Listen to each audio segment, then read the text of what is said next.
ஓம் நமச்சிவாய. திருச்சிற்றம்பலம். சிவாய நமக. சிவசிவாய நமக. இந்நேரம் மீண்டும் வராது. உடனே வந்து எடுத்துச் செல்லுங்கள். உங்களுக்கு வேண்டியதை நீங்கள் எடுத்துச் செல்லுங்கள். எல்லோருக்கும் இந்த வாய்ப்பு ஒரு முறைதான் கிடைக்கும். இப்பொழுது உனக்கு இந்த வாய்ப்பு கிடைத்திருக்கிறது. சீக்கிரமாகவே என்னை வந்து பார்த்துவிட்டு என் கஜானாவிலிருந்து எல்லாவற்றையுமே எடுத்துக்கொள். உனக்காகத்தான் இதை நான் வைத்திருக்கிறேன். நீ இப்போது எவ்வளவு கஷ்டத்தில் இருக்கிறாய் என்று எனக்கு தெரியும். எத்தனை பிரச்சனைகளை சமாளித்து கொண்டிருக்கிறாய் என்றும் எனக்கு தெரியும். உனக்கு இப்போது தேவை பணம்.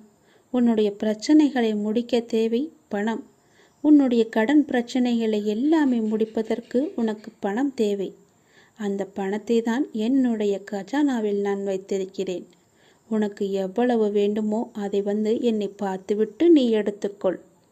உன்னுடைய துன்பங்களை எல்லாவற்றையுமே போக்குவதற்காகத்தான் நான் இப்போது எனது கஜானா பெட்டியை திறந்து வைத்திருக்கிறேன். யாருக்கும் இந்த வாய்ப்பு கிடையாது. நீ படும் துன்பத்தை கண்டு என்னால் சகிக்க முடியவில்லை. அவ்வளவு வலியும் வேதனையுமாக எனக்கு இருக்கிறது. ஏன் என் பிள்ளை இவ்வளவு கஷ்டப்பட வேண்டும்? நான் வைத்துக்கொண்டு என்ன செய்ய போகிறேன்? என்னுடையது எல்லாமே என்னுடைய பிள்ளைக்கு தானே. என்னுடைய பிள்ளையின் நலன் மட்டுமே எனக்கு வேண்டும். நீ சீக்கிரமாக வா, என்னை வந்து பார்.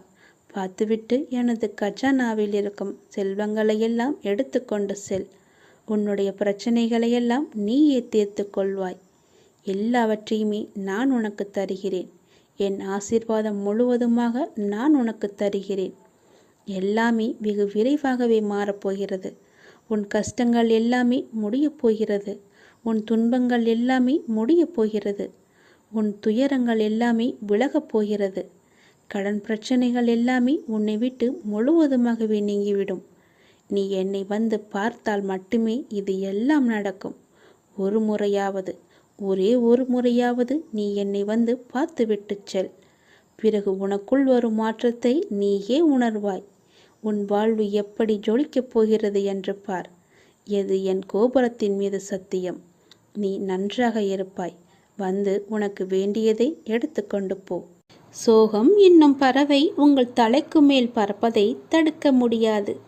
ஆனால் தலைக்கு மேல் கூடு கட்டுவதை தவிர்க்கலாம் தானே? யாரும் உன்னை குறை கூறினால் அது உண்மையாயின் திரித்துக்கொள். பொய்யாயின் அதை நகைத்துவிடு. வீழ்வது வெட்கமல்ல, ஆனால் வீழ்ந்து கிடப்பதுதான் வெட்கம். புரிகிறதா? வீழ்ந்து கிடப்பதுதான் வெட்கம். வீழ்ந்தால் உடனே எழுந்துவிடு. நீ நகைத்து அவர்களுக்கு முன் நகைத்துப்பார். அவர்களே தலை தெறிக்க ஓடிவிடுவார்கள். பேருந்து பயணத்தில் நடத்துனர் கொடுக்க வேண்டிய மீது சில்லறைக்காக முழு பயணத்தையும் நாம் ரசிக்க மறக்கிறோம். அப்படிதான் வாழ்க்கையிலும் சில சில்லறை பிரச்சனைக்காக முழு வாழ்க்கையுமே நாம் ரசித்து வாழ மறந்து விடுகிறோம். ஆகவே விழிப்புணர்வுடன் எது வாழ்விற்கு உகந்தது, எது உகந்ததல்ல என்பதில் கவனத்துடன் இருந்தால் இலக்கை நோக்கி அடைவது மிக மிக எளிது.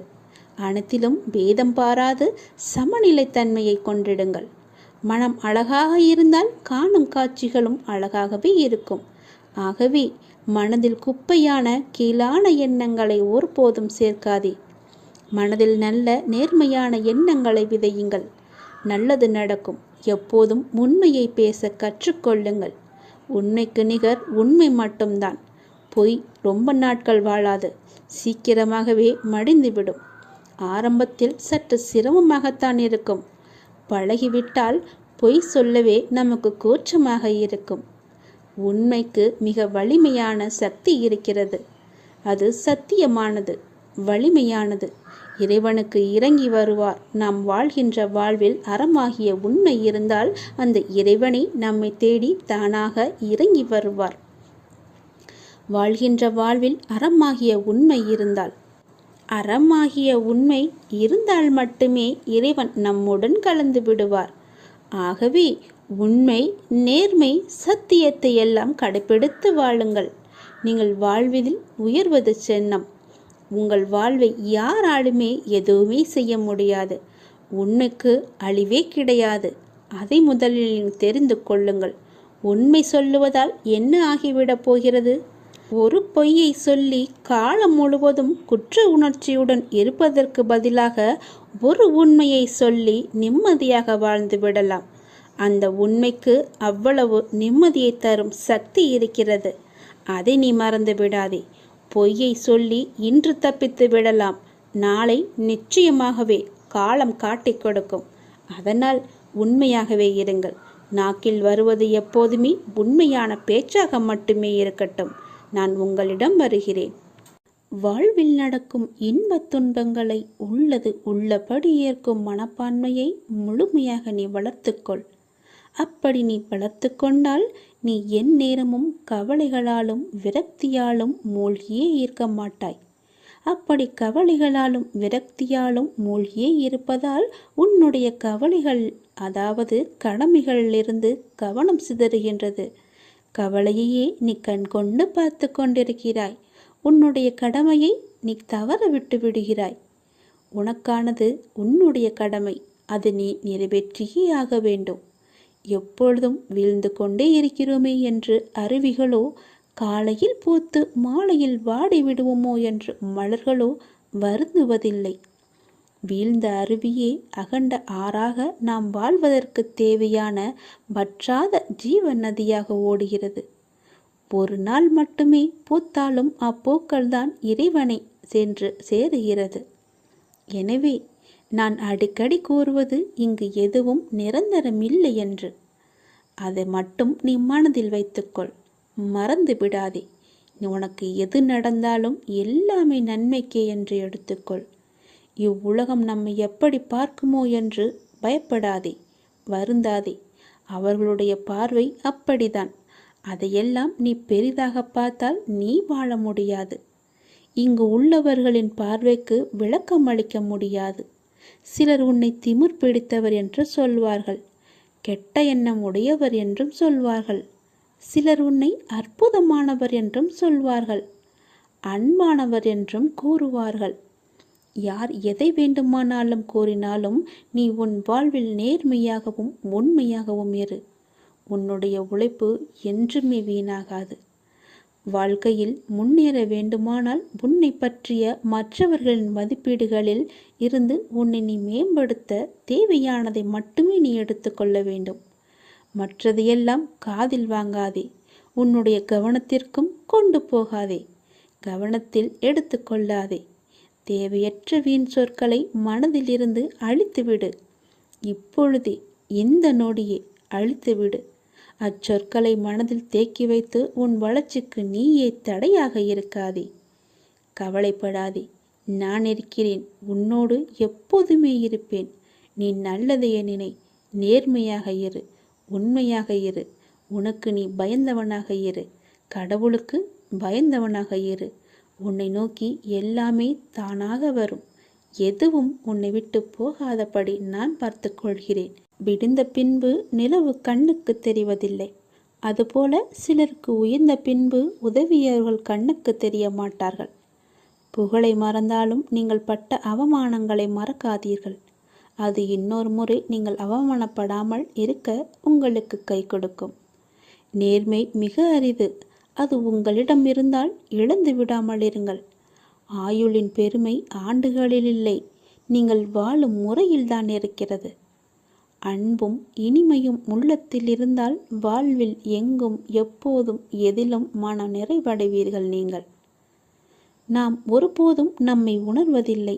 அடுத்தவரை திருத்துவதில் மிக கவனமாக இருக்கிறோம். மிக மிக குறைவானவற்றையே மனிதர்கள் அறிந்து வைத்திருக்கிறார்கள். பெரும்பாலானவர்கள் தங்களுக்கு அதிகம் தெரியும் என்று அடம்பிடிக்கிறார்கள்.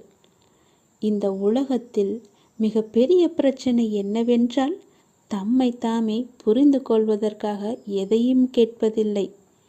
பிறருக்கு நாம் பதில் அளிப்பதற்காகத்தான் கேட்கிறார்கள். அவர்களுக்கு என்ன பதிலை சொல்லலாம் என்று யோசிக்கிறார்கள். எந்த நாள் உங்களுக்கு உங்களுடைய மதிப்பு தெரிய வருகிறதோ அன்று முதல் பிறருடைய பாராட்டிற்கும் அவமதிப்பிற்கும் எந்த ஒரு பேதமும் தெரிவதில்லை. நான் இப்பொழுது எங்கிருக்கிறேன், உம்மை எப்படி சந்திக்க வருவேன் என்றெல்லாம் நீ கேட்கலாம். ஆனாலும் நான் உனது இதயத்தில் நின்று கொண்டிருக்கிறேன். ஆகவே பிற பொருட்களின் மீது பிரயாசை ஏதுமின்றி நான் உன்னை சந்திக்க வருவேன். உன் மனதை எப்போதும் தூய்மையாக வைத்துக்கொள். நீயும் நானும் ஒன்றே என்று பார்க்க ஆரம்பித்து அப்பார்வையை விஸ்தாரப்படுத்தினால் உலகில் உள்ள அனைத்துமே உன் குருவாக தெரியும். நான் இல்லாத இடமாக எதுவுமே தெரியாது. ஆன்மீக பயிற்சியை தொடர்ந்து செய்து வந்தால் நான் எங்கும் வியாபித்திருக்கும் அனுபவம் உனக்கு கிட்டும். பின்னர் நீ என்னில் கலந்து விடுவாய்.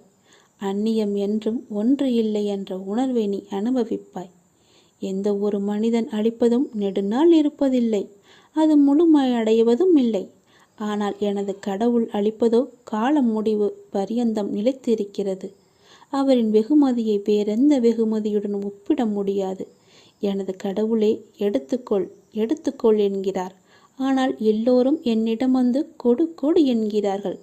நான் கோருவதன் பொருளை நீ உணர்ந்து கொண்டாயா? கடவுள் எல்லாவற்றையுமே எனக்கு கொடுத்திருக்கிறார். அவரிடமிருந்து நான் எல்லாவற்றையுமே வாங்கியிருக்கிறேன். ஆனால் என்னிடம் உள்ளவர்களோ எனக்கு கொடு எனக்கு கொடு என்று என் மீது பொறாமைப்படுகிறார்கள். அவர்களை எப்போதுமே தூரத்தில் வைத்துக்கொள். நீ ஒருவர் தனது இறை பக்தியில் முழுமையும் வலிமையும் அடைந்த பின்னர் அவருக்கு பக்தியானது முத்திவிட்டது என கூறுவதும் வழமையே. எனவே முழுமை முதிர்ச்சியடைந்த நிலையே முத்தி முக்தி என்று சொல்வார்கள். முதிர்ந்த பழம் முதிர்ந்துவிடும், முதிர்ந்த உயிர் இறந்துவிடும். எடுத்த காரியத்தை நீ பாதியில் விடாதே, செய்வதை திருந்தச் செய் என்ற உபதேசம் அனைவருக்குமே பொருந்தும். குருவை அடைந்து மரியாதையுடன் கற்றுக்கொள். கற்றதை மனனம் செய்து உருவேற்றிக்கொள் என்பது எல்லா மாணவர்களுக்குமே பொருந்தும். தொழில்நுட்பத்தை தெரிந்து கொள்ள முனையும் மற்றவர்களுக்குமே உரிய உபதேசம்தான் இது. எதற்காக எனக்கு சொல்கிறேன் என்று கேட்டதை, நீங்கள் ஆசைப்படுவதெல்லாம் கிடைக்காமல் இருப்பது உங்களை ஒரு சிறந்த வாழ்க்கைக்கு கொண்டு செல்வதற்காகவே இருக்கும் என்பதை நம்பு. முடிந்தவரை உங்கள் வேலையை நீங்கள் சிறப்பாக செய்து விடுங்கள். யாரிடமும் உங்கள் வேலையை ஒப்படைக்காதீர்கள். உங்களுக்கு கிடைக்க வேண்டிய அங்கீகாரம் தானாகவே கிடைக்கும். நேரத்தையும் வாய்ப்பையும் ஒருபோதுமே வீணடிக்காதே. அந்த தவறுக்கு எந்த காரியம் செய்தாலும் பரிகாரமாகாது. போன நேரமும் திரும்ப வராது. யாருக்காகவும் நேரம் காத்திருக்காது. பொறுத்துக்கொள். நீங்கள் செய்யும் ஒவ்வொரு நல்ல காரியமும் அதற்கான நன்மைகளை காலம் கடந்தாவது அழைத்து கொண்டு உங்களிடம் வந்து சேர்க்கும்.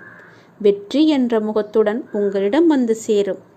நீ நிராகரிப்புகளை எல்லாம் கண்டு நெஞ்சு உடையக்கூடாது. உன்னை யாராவது தூக்கி எறிகிறார்கள் என்றால் இறைவன் உன்னை மேலே தூக்கி விடுகிறான் என்று அர்த்தம். அதனால் நீ பயப்படாதே. தூக்கி எறிந்தவர்கள் போகட்டும், நான் உன்னை தூக்கி விடுகிறேன். தூக்கி எறிந்தவர்களை பற்றியே நீ கவலைப்பட்டு கொண்டிருக்காதே. எதிர்பார்த்து எதிர்பார்த்து ஏமாற்றங்கள் மட்டும்தான் கிடைக்கும். என் வாழ்வில் அற்புதங்களை நிகழ்த்துவேன் என்று நீ நம்பிக்கையுடன் காத்திருக்கிறாய் அல்லவா?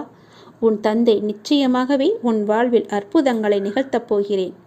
சில நேரங்களில் நீங்கள் செய்யக்கூடிய செயல்களை எல்லாம் சிந்திக்க வேண்டாம், கற்பனை செய்ய வேண்டாம். அது ஆச்சரியப்படுவதற்கில்லை. எல்லாவற்றையும் சிறப்பாக செயல்படும் என்று மூச்சு விடுங்கள். நம்பிக்கை வைத்திருங்கள். நான் அப்பா, என்னுடைய அப்பா சிறப்பாக அதை முடித்து தருவார் என்ற நம்பிக்கையோடு நீங்கள் காத்திருங்கள். நான் அவர் மீது வைத்திருந்த நம்பிக்கையும் பக்தியும் பொறுமையும் தன்னம்பிக்கையும் அவர் எனக்கு நிச்சயம் அதற்கான பலனை தருவார் என்று நம்புங்கள். நீ வைத்த நம்பிக்கைக்கு நிச்சயமாகவே நான் கைமாறு செய்வேன். உன் மனதில் எந்த சலனமும் இல்லாமல் இருக்கிறாய். நான் உனது பாவ மூட்டையை தூக்கி நான் சுமக்கிறேன். நீ கவலைப்படாதே. எல்லாவற்றையுமே நானே பார்த்து கொள்கிறேன். நீ எப்பொழுதும் போல சந்தோஷமாக இரு. நீ இப்போது உன் மனதில் ஏகப்பட்ட குழப்பங்களுடன் பதற்றத்துடனும் இருக்கின்றாய். வீணான கவலைகளை உன் மனதில் வைத்து கொண்டிருக்கிறாய். உன் மனமானது, உன் இதயமானது துடித்துடிப்புடன் காணப்படுகிறது. ஏன்? எதற்காக? வீணாக எதற்காக இந்த கவலை? ஏன் இந்த குழப்பம்? எதற்காக இந்த பதற்றம்? ஏன் இந்த துடித்துடிப்பு? நீ முதலில் அனைத்தையுமே விட்டுவிடு. உன் வேலைகளை பார்த்து கொண்டிரு. போகிற போக்கிலேயே போய்கொண்டிரு. எதையும் நீ தூக்கி சுமந்து கொண்டிருக்காதே. அதை முதலில் மறப்பதற்கு என்ன செய்ய வேண்டுமோ அதை செய். உன்னுடைய மனம் அதிலேயே லயித்து இல்லாமல் வேறு பக்கம் திருப்பு. அப்போதுதான் அவற்றை பற்றி எண்ணம் உன் மனதில் இழுக்காமல் இருக்கும். நான் உனக்காக அவதரித்தவன். நான் இருக்கும்போது எதற்காக நீ கவலைப்படுகிறாய்? உன்னை நல்லபடியாக உயர்த்த உனக்காக பாடுபட்டு கொண்டு நான் இங்கே இருக்கிறேன். தயவு செய்து நான் உன்னுடன் இருப்பதை நீ உணர்ந்து கொள். நான் வருவதற்கு முன்பும் வந்ததற்கு பிறகும் நடந்து கொண்டிருப்பதை நீ உணர்ந்து கொள். நான் வருவதற்கு முன்பு என்ன செய்து கொண்டிருந்தாய், நான் வந்த பிறகு எப்படியெல்லாம் உன்னுடைய பிரச்சனைகள் தீர்ந்தன என்று கொஞ்சம் திரும்பிப்பார். உன்னை எப்படி நான் கைவிடுவேன் என்று ஒரு நொடியில் நீ நினைத்து விட்டாய்? உன் அப்பா உன்னை பார்த்து கொள்ள மாட்டேனா? உன்னை அவ்வளோ சீக்கிரம் விட்டு விடுவேன் என்று நினைக்கிறாயா?